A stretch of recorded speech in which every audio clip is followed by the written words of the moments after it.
natin itong ating pork kasi ang gagawin ko dito, pakukulang ko muna. So, ayan, in-slice ko siya. Pork kasim itong ginawa ko. At nilinis ko na rin siya. In-slice ko na siya ng palapad.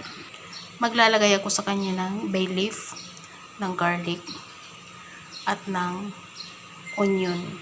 Maglalagay din ako ng cracked na black pepper. Ito na guys, kumulo na yung ating tubig. Pakukulang ko muna siya. Akin muna siyang palambot. Lagyan ko siya ng onion. Ilalagay ko na yung onion. So, nilagay ko na yung bawang. At yung ating bayleaf. Lalagyan ko na rin siya ng black pepper.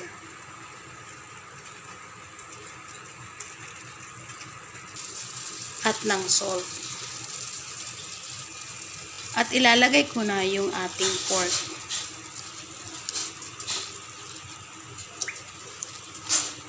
At atin lang siyang palambutin. Nang hindi naman siya sobrang malambot. Basta kailangan maluto lang muna siya. At sundan nyo ako sa next. Luto na yung ating pork na ating pinakuluan. So, yung gagawin natin is, isi-set aside muna natin at atin muna siyang i-air dry. So, yan guys, tanggalin ko na muna siya sa ating pinagpakuluan at patuyuin muna na siya natin. So, yan na guys, patuyuin na muna natin bago natin siya i-fry. Tayo na ay magpiprito ng ating pork na ating pinakuluan. So, ang ating lulutuin ngayon guys is pinakbet with crispy pork. So, ayan. At additional ingredients guys, maglalagay ako ng bagoong. Nire-recommend ko yung golden hands kasi hindi ito masyadong maalat. So, ngayon maglalagay na ako ng konting oil yan para i-crispy natin yung ating pork. At ipiprito na natin siya. So, kung napapansin nyo guys, kunti lang yung ating oil para hindi siya masyadong tumilamsik. Pero kailangan meron tayo nakabang na panakip. At titik-titik talaga yun siya.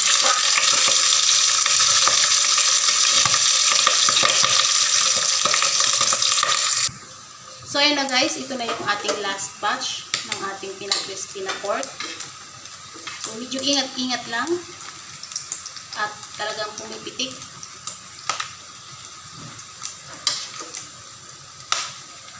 Kunin na natin.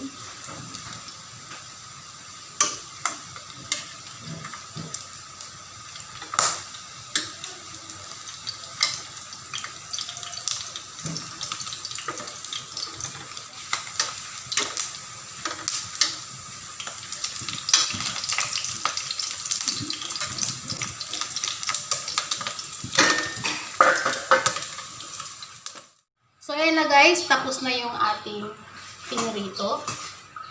At ito na yung ating nahiwa ko na rin siya.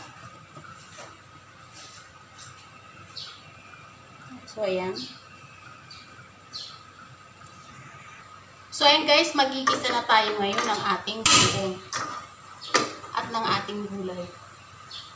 Nagtira ko ng mga 1 teaspoon na oil.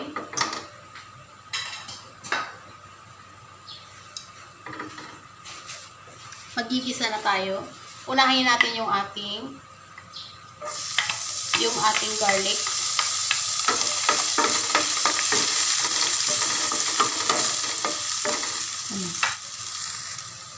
Next yung ating onions.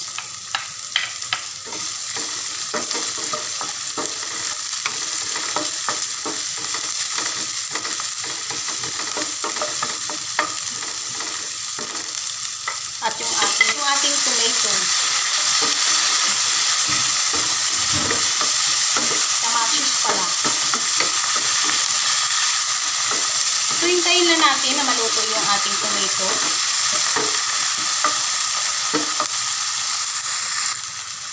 So, yun guys. Kailangan maluto, maging melted yung ating kamatis.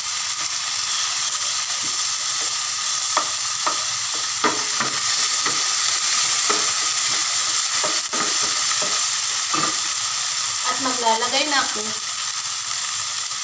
At pahinaan natin yung apoy. At maglalagay na tayo ng mga 2 tablespoon na bagoong. Yung bagoong ko pala guys ay hindi siya maanghang. Ito yung matamis na bagoong. Sweet.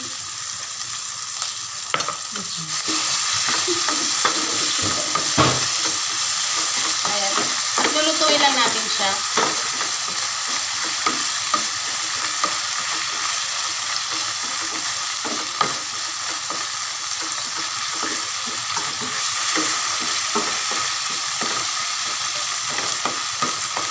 Ilalagay natin yung ating pork.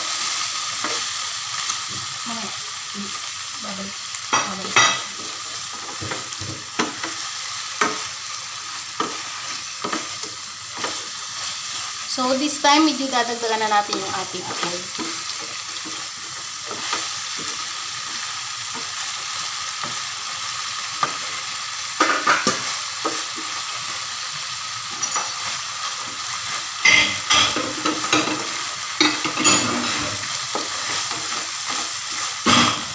At isisit aside muna natin yung ating pork na may bagoong na. So, ayan guys. Sa same pan ulit, maglalagay lang ako ng kunting oil. Kunting oil lang.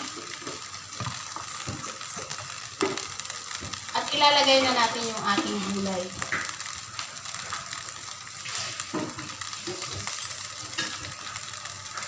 Ilalagay natin lahat ng ating mga gulay. Yung ating, hindi pala natin na ipakita to guys sa ating ingredients. So, meron ako ng kalabasa, sitaw, ampalaya, at meron din ako ng talong.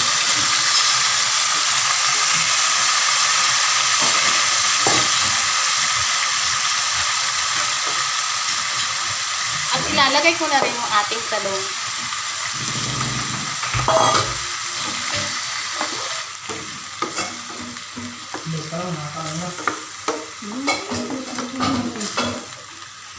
So, ayan guys, takpan lang natin siya. Lalagyan ko rin siya ng konting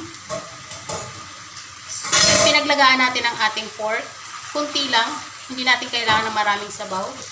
Para maluto lang yung ating gulay. At tatakpan muna natin siya. Para yung sarili na yung juice ang lumabas at siyang luluto sa kanya. So, ayan na guys. Haluin natin. Kailangan natin siya i-check. Baka naman nag-overcook na. Kaya kailangan. At para maging pantay yung luto, kailangan din siyang hinahalo. So, ayan guys, hindi pa luto. Mga ilang saglit pa. Takpan natin siya ulit.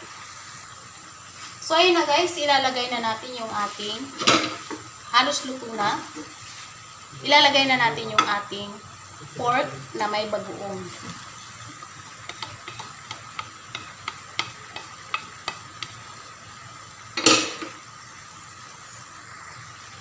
Kailangan ihalo lang natin siya para yung lasa ng bagoong, yung kanyang alat at yung tamis ay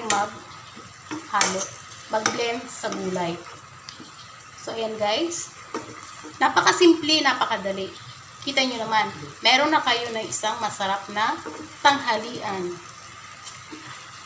So, ayan. So, pakukuluin lang natin siya ng mga ilang minuto.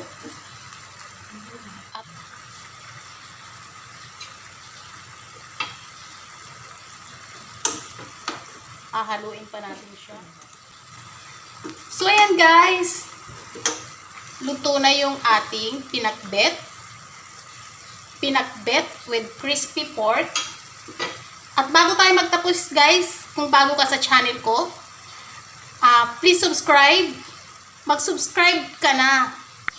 Ano pang hinihintay mo? Channel ko, marami akong isi-share sa inyong mga recipe na masasarap. So, ayan guys, pakiclick na rin yung notification bell button ko ng all para every time na nag-upload ako ay manonotify ka.